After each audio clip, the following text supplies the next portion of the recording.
those eaters of loaves might have vanished, but the makers still exist.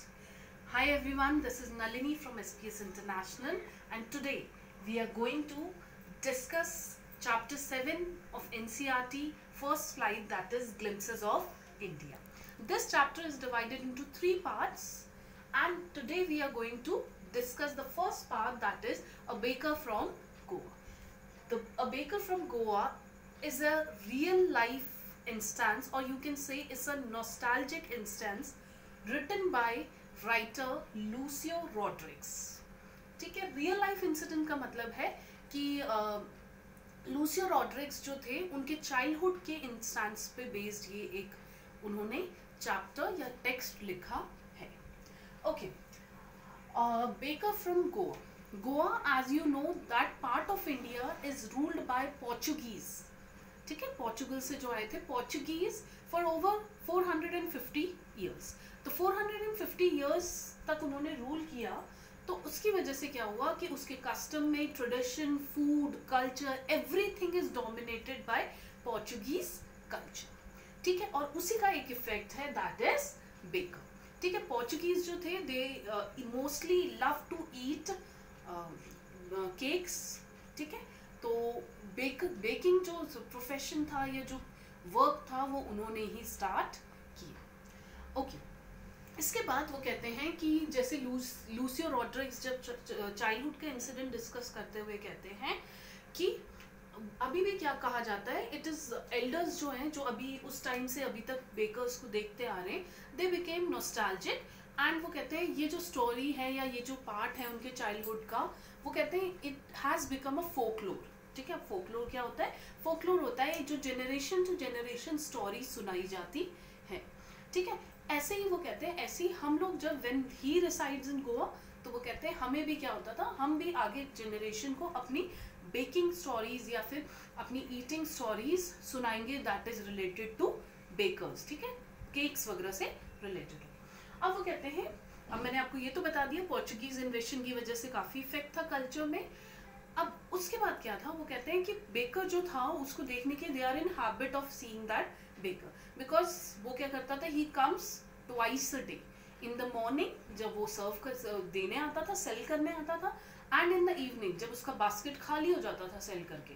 तो वो कहते हैं कि बेकर हमारे लिए क्या था, he has become a companion, friend and a guide. ठीक है, अब वो कहते हैं जब वो आता था तो he has a bamboo stick जिसपे एक बेल बजी लगी हुई थी. ठीक है, तो वो जब आता था तो it produce a jingling third.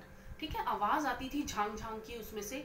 तो वो कहते हैं उस आवाज से वो आइडेंटिफाई करते थे कि baker is about to come. And वो कहते हैं वो छोटे छोटे बच्चे थे तो दे लव कि उनको ब्रेड चाहिए. ठीक है, या केक्स चाहिए या ब्रेड बैंगल्स. वो कहते हैं उनके चाइल्डहुड की सबसे स्वीट मेमोरीज में से एक है.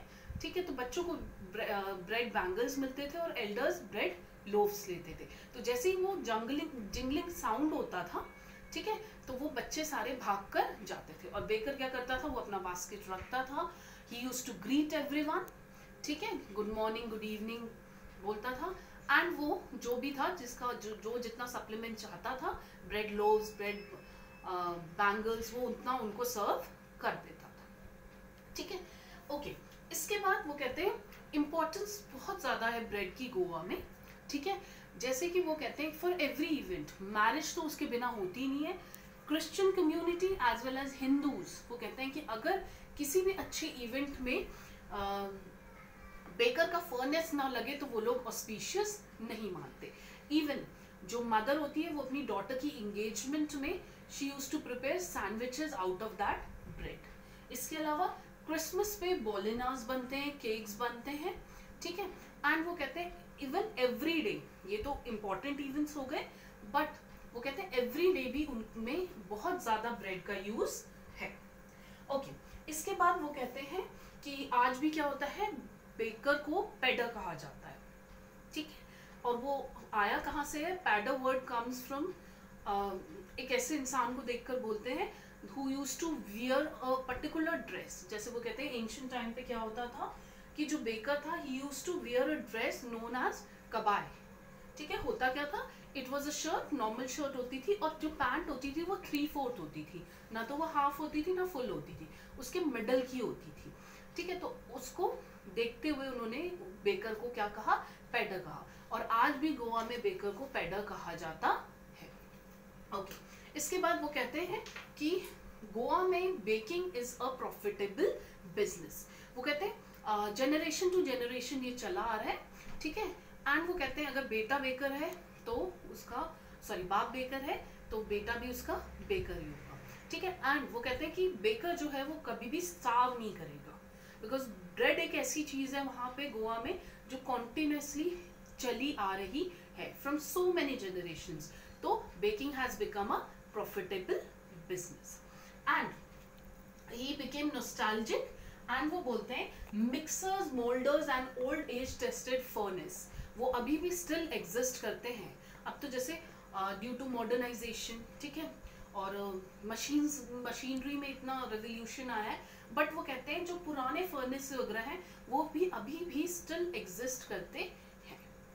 एंड वो कहते हैं कि होता क्या था, he also give an incident that कि जो बच्चे होते थे he used to wait for the baker, और बेकर के लिए वेट करते हुए वो क्या करते थे, जैसे ही वो आता था वो भाग के आते थे and without brushing their teeth वो क्या करते थे, they used to have the bread, ठीक है।